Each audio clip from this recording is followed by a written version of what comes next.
Channel Poonam वाटिका। तो friend, जैसा कि आप जानते हैं गर्मी बहुत तेज है। कोई भी फर्टिलाइजर अगर हम अपने प्लांट्स में देते हैं तो वो फर्टिलाइजर की भी हीट हो जाती है और ऊपर से वेदर की भी हीट है, तो हमारा पौधा जल सकता है। तो ऐसे में मैं आपके लिए लेके आई हूँ कुछ ठंडी खाद। कुछ घर में अवेलेबल है और कुछ आपको मार्केट से लानी पड़ेंगी। तो इन ठंडी खाद को आप अपने प्लांट्स में दे सकते हैं अगर आपके प्लांट्स में इस टाइम न्यूट्रिशन की कमी है। तो पहला फर्टिलाइजर होममेड फर्टिलाइजर है, चलिए दिखाते हैं। तो फ्रेंड्स, ये जो सब्जियां काटने के बाद मैं धोती हूँ उनका पानी है।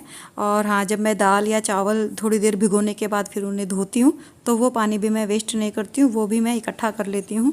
इकट्ठा क्या, उसी दिन शाम को या सुबह में मैं वो पानी अपने प्लांट्स में दे देती हूँ। इसमें हर तरह के न्यूट्रिशन मौजूद रहते हैं जो कि पौधे की ज़रूरत को पूरा करते हैं, और ये बहुत ठंडी खाद भी होती है। और दूसरी खाद है वो ये है। ये एक गिलास टैप वाटर है और इसमें हम 1 चम्मच चाय की पत्ती डालेंगे, ये देखिए। और मैं ये नाइट में कर रही हूँ, तो इसको अच्छे से मिक्स करके रात भर भीगने के लिए रख दीजिए। और नेक्स्ट डे जब आप इसको छान लेंगे, उसके बाद सबसे पहले गमले की मिट्टी की हल्की सी गुड़ाई करके आप वो चाय की पत्ती पहले दबा दीजिएगा और ऊपर से ये पानी उसमें डाल दीजिएगा। इसके अलावा अगर आप ये यूज़ नहीं करना चाहते तो जो डेली यूज्ड चाय की पत्तियाँ होती हैं उन्हें 3 से 4 बार धो के आप गमले में गुड़ाई करके और वो चाय की पत्ती उसमें गमले की मिट्टी में दबा सकते हैं। इसमें 1 चम्मच क्वांटिटी लगी है फ्रेंड्स चाय की पत्ती की, क्योंकि ये डायरेक्ट चाय की पत्ती यूज़ की है। लेकिन जो यूज्ड चाय की पत्ती होती है उसकी क्वांटिटी आपको ज़्यादा लेनी पड़ेगी, वरना पौधे को पूरी तरह न्यूट्रिशन नहीं मिलेगा। ये भी बहुत ठंडी खाद होती है और ये अगर कुछ पौधे जो गर्मी से शॉक में आ गए हैं उनको शॉक से बाहर निकालने के लिए भी बेहतरीन खाद है और ईजिली अवेलेबल है। तो आप ये सेकेंड खाद में यूज़ कर सकते हैं। और थर्ड खाद जो है वो ये है। तो फ्रेंड, ये है वो ठंडी खाद यानी कि सीवीड लिक्विड। अब ये ना, इसका गाढ़ा पदार्थ नीचे बैठ जाता है और लिक्विड ऊपर आता है। तो इसके लिए हम एक डंडी लेंगे और 3 से 4 मिनट तक हम इसे अच्छे से मिलाएंगे। और अच्छे से मिलाने के बाद इसको इसी की कैप में ना निकाल लेंगे। देखिए मैंने निकाल लिया है। और अब हम इसमें से 3 ml लेंगे। मैं एक सिरिंज की हेल्प से ले रही हूँ। ये देखिए इसमें ml लिखे हैं, पुराना पड़ा था मेरे पास। आपके पास जो भी नापने की चीज़ हो आप उसमें आप इसको 3 ml तक भर लीजिए और फिर उसको 1 लीटर पानी में ऐड करेंगे। तो करते हैं फ्रेंड।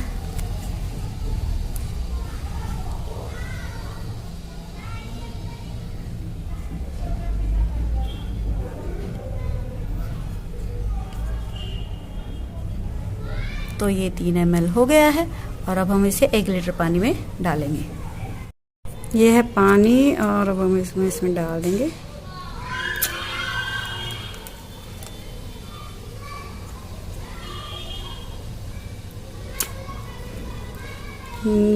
मैं सिरिंज को क्लीन कर रही हूँ बस, और कुछ नहीं। ये देखिए, और इसको अच्छे से ना डंडी की सहायता से अच्छे से इसको मिक्स कर लेंगे। तो ये हमारी ठंडी खाद तैयार है। और फ्रेंड, सीवीड में ग्रैनुअल और एक्सट्रैक्ट फॉर्म में भी मिलती है। तो एक्सट्रैक्ट, अगर सीवीड एक्सट्रैक्ट आपके पास है तो उसको देने का भी यही तरीका है जैसे कि सीवीड लिक्विड को हमने दिया। 1 लीटर पानी में 3 ml सीवीड एक्सट्रैक्ट आप डाल सकते हैं। और अगर आप ग्रैनुअल देना चाहते हैं तो अगर आपका 8 इंच का पॉट है तो आप आधा चम्मच ग्रैनुअल जो गमला है उसकी मिट्टी की हल्की गुड़ाई करके उसमें डाल दीजिए और ऊपर से पानी डाल दीजिएगा। और अगर 10 इंच या उससे बड़ा है तो आप 1 चम्मच सीवीड ग्रैनुअल्स उसमें डाल दीजिएगा और ऊपर से पानी डाल दीजिएगा। तो दीजिए अपने पौधों में ये तीनों खाद, लेकिन चेंज कर करके दीजिएगा, क्योंकि अगर एक ही खाद आप बार बार पौधों में देते रहेंगे तो बाकी न्यूट्रिशन की पौधों में कमी हो जाएगी। और अगर ज़रूरी है तो ही अपने पौधों में दीजिएगा, और अगर आपको ज़रूरत नहीं है तो इन्हें भी अवॉइड आप कीजिएगा। वैसे ये पानी में घोल कर देने वाली खाद है तो ये पौधों को किसी भी तरह नुकसान नहीं पहुँचाती हैं, सिर्फ पौधों के पोषण को पूरा करती हैं। तो ओके फ्रेंड, अगर आपको मेरे टिप्स और ट्रिक्स पसंद आते हैं तो प्लीज़ चैनल को वीडियो को लाइक, शेयर एंड चैनल को सब्सक्राइब कीजिएगा। मिलते हैं नेक्स्ट वीडियो में कुछ और नए टिप्स एंड ट्रिक्स के साथ। Till then, bye bye.